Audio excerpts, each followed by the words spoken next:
పాండవులను గుట్టు చప్పుడు కాకుండా మట్టు పెట్టేందుకు దుర్యోధనుడు వారి కోసం ఒక లక్క ఇంటిని నిర్మించిన కథ తెలిసిందే. ఆ లక్క ఇంట్లోంచి ఉన్న సొరంగం గుండా భీముడు తన సోదరులను, తల్లిని ఓ సురక్షిత స్థానానికి చేరుస్తాడు. అక్కడ మొదలవుతుంది హిడింబీ కథ. లక్క ఇంటి నుంచి తప్పించుకొని అరణ్యంలో సేద తీరుతుంటారు పాండవులు. అక్కడికి సమీపంలోనే హిడింబి అనే అన్నా చెల్లెళ్ళు నివసిస్తూ ఉంటారు. రాక్షసులైన ఈ అన్నా చెల్లెళ్ళ ముక్కుపుటాలకి నరవాసన తగలగానే జిహ్వా చాపల్యం కలుగుతుంది. ఆ నరవాసన ఎక్కడి నుంచి వచ్చిందా అని బయలుదేరిన వారికి అల్లంత దూరంలో గాఢ నిద్రలో ఉన్న పాండవులు, వారికి కాపలాగా ఉన్న భీముడు కనిపిస్తారు. మంచి కండపట్టి బలంగా ఉన్న భీముని చూడగానే హిడింబకు ఓ ఆలోచన కలుగుతుంది. అతడిని ఎలాగైనా ఏమార్చి పక్కకు తీసుకువస్తే సుష్టుగా ఆరగించవచ్చని తన సోదరికి సూచిస్తాడు. దాంతో భీముని ఆకర్షించేందుకు హిడింబి అందమైన యువతి రూపంలో భీముని చెంతకు చేరుకుంటుంది. భీముని మోసం చేయాలనుకున్న హిడింబి ప్రయత్నం ఏమాత్రమూ నెరవేరదు. ఆమెను చూసి భీముడు ఇసుమంతైనా చలించకపోవడంతో అతని వ్యక్తిత్వం పట్ల నిజంగానే ఆకర్షితురాలవుతుంది హిడింబి. అంతేకాదు, తన నిజస్వరూపాన్ని అతనికి చూపి నిజాయితీగా తాను వచ్చిన పనిని ఒప్పుకుంటుంది.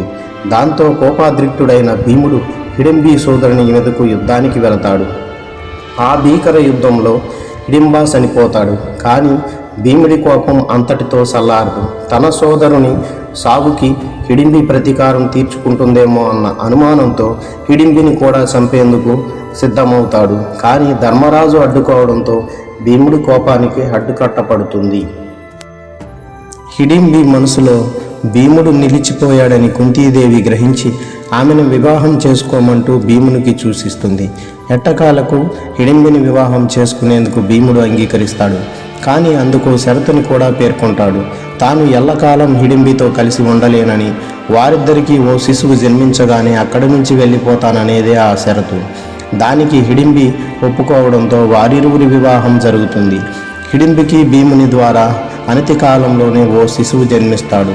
అతని తల కుండ ఆకారంలో ఉండటంతో ఘటోత్కచుడు అని పేరు పెడతారు. తమ మధ్య ఉన్న షరతు ప్రకారం ఘటోత్కచుడు జన్మించిన తర్వాత భీముడు హిడింబిని విడిచి వెళ్ళిపోతాడు. భీముడు తనని విడిచి వెళ్ళిపోయిన తర్వాత హిడింబి సుదీర్ఘమైన తపస్సులో మునిగిపోతుంది. ఆ తపస్సుతోనే ఆమె దేవతగా రూపాంతరం చెందిందని నమ్ముతారు. హిడింబిని ఒక దేవతగాను, ఆటవిక జాతులు వారికి ప్రతీకగాను చాలా చోట్ల పూజిస్తారు. అందుకు సాక్ష్యంగా ఉత్తర భారతంలో హిడింబిని పేర్కొంటూ అనేక స్థల పురాణాలు వినిపిస్తాయి. ఉత్తరాఖండ్లోని భీమ్తల్ అనే సరస్సు సమీపంలోని భీమునికి హిడింబకి యుద్ధం జరిగిందని చెబుతూ హిడింబి పేరుతో ఉన్న ఓ కొండని చూపిస్తారు. నాగాల్యాండ్లోని అతిపెద్ద పట్టణమైన డిమాపూర్ అసలు పేరు హిడింబాపూర్ అని చెబుతారు. ఇక హిడింబి పేరుతో ఉన్న ఆలయాలు సైతం ఉత్తరాదిలో అక్కడక్కడా కనిపిస్తాయి. నేపాల్లోని హెటౌడా అనే ఊరిలో హిడింబా ఆలయాన్ని చూడవచ్చు. ఇక్కడ ఆమెను భూతందేవి అనే పేరుతో కొలుసుకుంటారు. గుజరాత్లో లావనా అనే గ్రామంలో హిడింబి కుండం, హిడింబి ఆలయాలు కలిగిన ఓ వనం కనిపిస్తుంది. ఆ వనం యావత్కి హిడింబి వనం అని పేరు. ఇక మన దేశంలోనే అతి ప్రసిద్ధమైన హిడింబి ఆలయం కులుమనాలిలో ఉంది. దేవదారు వృక్షాల నడుమ వందల ఏళ్ల క్రితం కట్టబడిన ఈ ఆలయాన్ని దర్శించేందుకు వేలాది మంది భక్తులు వస్తుంటారు. ఈ ఆలయానికి సమీపంలోనే ఘటోత్కచునికి కూడా ఓ ఆలయం కనిపిస్తుంది. విచక్షణని అనుసరించి నడుచుకుంటే రాక్షసులు సైతం దేవతలుగా మారతారని హిడింబి ఉదాంతం మనకు తెలుపుతుంది. భారతదేశంలో ఎన్నో హిందూ దేవాలయాలు ఉన్నాయి. లెక్కలేనంత మంది దేవులను అనేక ప్రదేశాల్లో ప్రజలు పూజిస్తుంటారు. కొన్ని చోట్ల మానవ మాతృలను కూడా దైవస్వరూపంగా భావించి దేవాలయాలు నిర్మించడం మీరు చూసే ఉంటారు. అయితే ఓ రాక్షస జాతికి చెందిన స్త్రీను దేవతగా పూజించే దేవాలయం గురించి మాత్రం మీరు ఎప్పుడూ విని ఉండరు. దట్టమైన అడవుల మధ్య హిమాచల్ ప్రదేశ్ రాష్ట్రంలోని మనాలిలో ఈ ప్రాచీన ఆలయం ఉంది. ఇక్కడ పూజలందుకునే దైవం పేరు హిడింబాదేవి. ఈ ఆలయం చుట్టూరా విస్తారమైన దట్టమైన అడవి ఉంటుంది. ఇక్కడ చాలా ప్రదేశాలలో సూర్యుడి వెలుగు కూడా పడదంటే ఆ వాతావరణం ఎలా ఉంటుందో మీరు ఊహించుకోవచ్చు. అందుకే ఆ హిడింబ దేవుని వనదేవత, ప్రకృతి దేవత అని కూడా పిలుస్తారు. వేసవిలో కూడా ఈ ఆలయ సముదాయం చుట్టూ భక్తుల క్యూను మీరు చూడవచ్చు. ఇక్కడికి దేశ నలుమూలల నుంచి ప్రతినిత్యం భక్తుల సందర్శనకు వస్తుంటారు. ప్రకృతి విపత్తులు సంభవించినప్పుడు స్థానికులు ఈ దేవతకు ప్రత్యేక ప్రార్థనలు నిర్వహిస్తుంటారు. ఈ ఆలయాన్ని 1553లో మహారాజా బహదూర్ సింగ్ నిర్మించారు.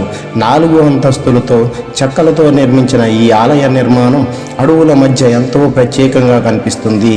ఆలయం లోపలికి వెళ్ళి చూస్తే మేకలు, దున్నలు, జింకలు సహా అనేక జంతువుల అవశేషాలు కనిపిస్తాయి. జంతువుల బలి ఇక్కడ సాధారణంగా జరిగే ఆచారం. ముఖ్యంగా కొత్త పాలకులు వచ్చినప్పుడు దీనిని ఎక్కువగా అనుసరిస్తుంటారు. ఇలాంటి ఆచారాలు హిందూ సంస్కృతిలో భాగమనే విషయం మీకు తెలుసు కదా. అయితే నెమ్మదిగా కొన్ని ప్రాంతాల్లో ఈ పద్ధతిలోనూ మార్పు వస్తుంది.